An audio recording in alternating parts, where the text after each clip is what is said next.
Hello everyone, मेरा नाम सुशांत। आज जो हमारी वीडियो होने वाली है ये होने वाली है एसएससी सीपीओ के फिजिकल के ऊपर। फिजिकल में क्या क्या करना पड़ता है, कितना दौड़ना पड़ता है, कितना टाइम मिलता है, कितना जंप आपको करना होगा, कितना अटेम्प्ट मिलेगा, कितना सारा प्रोसेस आपको आज एक्सप्लेन करेंगे। फिर उसके बाद क्या क्या गलतियाँ जो लोग कॉमन लोग करते हैं वो सभी गलतियों से बचने के बारे में बताएंगे, क्योंकि हम एक फ़िज़िकल देकर फ़िज़िकल पास कर चुके हैं। तो अपने एक्सपीरियंस पे बेस्ड होकर हम आपको आज सीपीओ के फ़िज़िकल की जानकारी देंगे। तो चलिए चलते हैं सीपीओ के नोटिस की तरफ। तो ये आ गया हमारा SSC CPO 2022 sub inspector in Delhi police and central arm police force examination का नोटिफिकेशन। चलते हैं सीधा अब हम फिजिकल स्टैंडर्ड टेस्ट के तरफ। फिजिकल स्टैंडर्ड टेस्ट, ये आ गया फिजिकल स्टैंडर्ड टेस्ट। तो इसमें जो सबसे पहले जनरल कैटेगरी के लड़के हैं उनकी हाइट 170 सेंटीमीटर होनी चाहिए। उनका चेस्ट अनएक्सपेंडेड 80 और एक्सपेंडेड 85 सेंटीमीटर होना चाहिए, यानी कि आपको 5 सेंटीमीटर का एक्सपेंशन होना ज़रूरी है चेस्ट में। और फिर वैसे कैंडिडेट जो हिली एरियाज़ और इन एरियाज से बिलोंग करते हैं उनका हाइट 165 सेंटीमीटर, चेस्ट 80 और 85 सेंटीमीटर एक्सपेंडेड होना चाहिए। फिर एसटी कैटेगरी के लड़के, जिन एसटी कैटेगरी के लड़कों की हाइट 162 सेंटीमीटर और चेस्ट अनएक्सपेंडेड 77 और एक्सपेंडेड 82 सेंटीमीटर होना चाहिए। अब चलते हैं फीमेल कैंडिडेट्स की तरफ। तो फीमेल कैंडिडेट्स में चेस्ट मेजरमेंट का कोई इशू नहीं है, उनका सिर्फ हाइट मांगा जाता है। तो फीमेल कैंडिडेट्स जो जनरल कैटेगरी के हैं उनका 157 सेंटीमीटर होना चाहिए हाइट।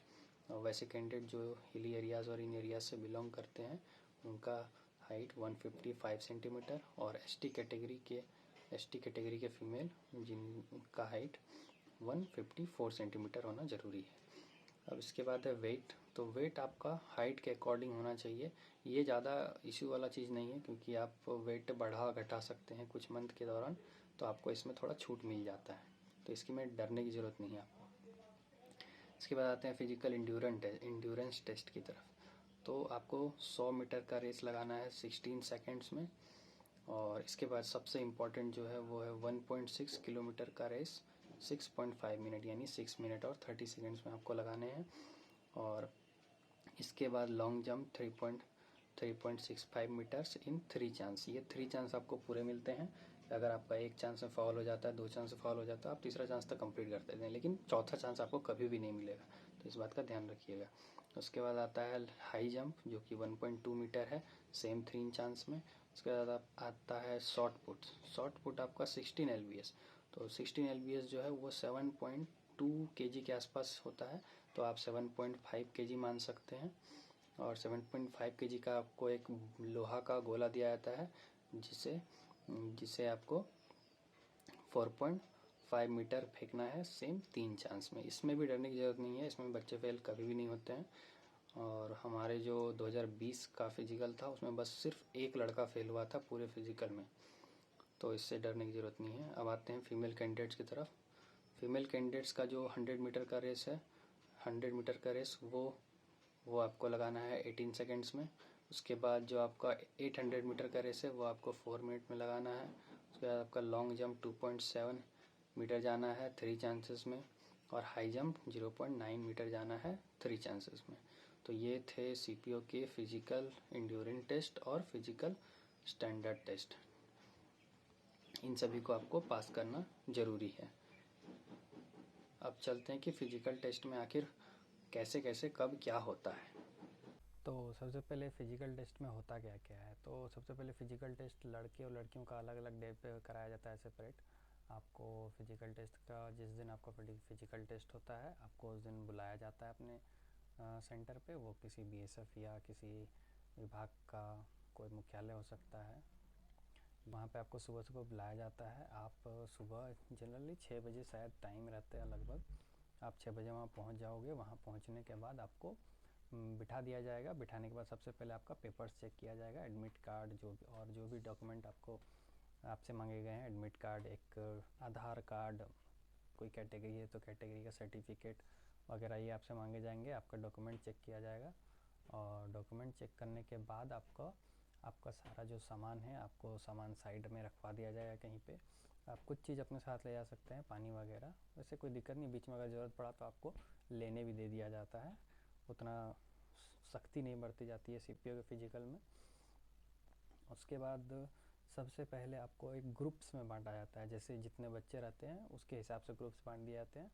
हमारे बैच को 30 के ग्रुप में बांटा गया था, 30-30 का बैच बना दिया गया था। उसके बाद सबसे पहले होता है आपका लॉन्ग रन, 1.6 किलोमीटर का रनिंग कराया जाता है। और रनिंग कराने के बाद जो बच्चे सेलेक्ट होते हैं, और हाँ, यहाँ रनिंग में 1.6 किलोमीटर में आधे बच्चे वहीं पे फेल हो जाते हैं, तो आपको 1.6 किलोमीटर का रनिंग अच्छे से मजबूत कर करके जाना है, क्योंकि मैक्सिमम बच्चे इसमें छटाते हैं। और इसमें छटाने के बाद जो बच्चे सेलेक्ट होते हैं उनको अलग कर दिया जाता है, और जो बच्चे नहीं सेलेक्ट हो पाते हैं उनको अलग करके उनका रिजेक्शन का प्रोसेस स्टार्ट कर दिया जाता है। जो सेलेक्टेड बच्चे होते हैं उनको कुछ देर बिठाकर कुछ देर आपको रेस्ट मिल जाता है। रेस्ट के बाद आपको 100 मीटर का रेस कराया जाता है, और 100 मीटर के रेस में जनरली कोई फेल नहीं होता है, हमारे बैच में कोई फेल नहीं हो रहा था, 100 मीटर का रेस सभी निकाल लेते हैं। और उसके बाद आपको फिर से थोड़ा सा रेस्ट दिया जाता है। उसके बाद लॉन्ग जंप कराया जाता है। लॉन्ग जंप में जो बच्चे सबको फर्स्ट अटैम्प्ट दिया जाता है, जो बच्चे फर्स्ट अटैम्प्ट में निकाल लेते हैं उनको साइड बैठा दिया जाता है, और जो बच्चे फर्स्ट अटैम्प्ट में नहीं निकाल पाते हैं उन्हें और 2 चांस मिलते हैं, और वो 2 चांस में जो बच्चे नहीं निकाल पाते हैं उन्हें फिर रिजेक्शन की लिस्ट में डाल दिया जाता है। और यहाँ पे फाउल होने के चांस बहुत ज़्यादा होते हैं, तो जब भी आप प्रैक्टिस करेंगे तो फाउल का ध्यान रखिएगा कि फाउल ना हो, फाउल का अच्छे से प्रैक्टिस कीजिएगा। जंप सभी कोई कर लेते हैं, लेकिन फाउल सब कर लेते हैं, जिसके चक्कर में उनका 3 चांस बर्बाद हो जाता है। फिर लॉन्ग जंप के बाद आपका हाई जंप की बारी आती है। हाई जंप में भी बहुत बच्चे कुछ बच्चे छटा जाते हैं, उसमें भी फाउल होता है, कुछ बच्चे जंप ही नहीं कर पाते हैं। और उसके बाद आपका होता है गोला फेंक।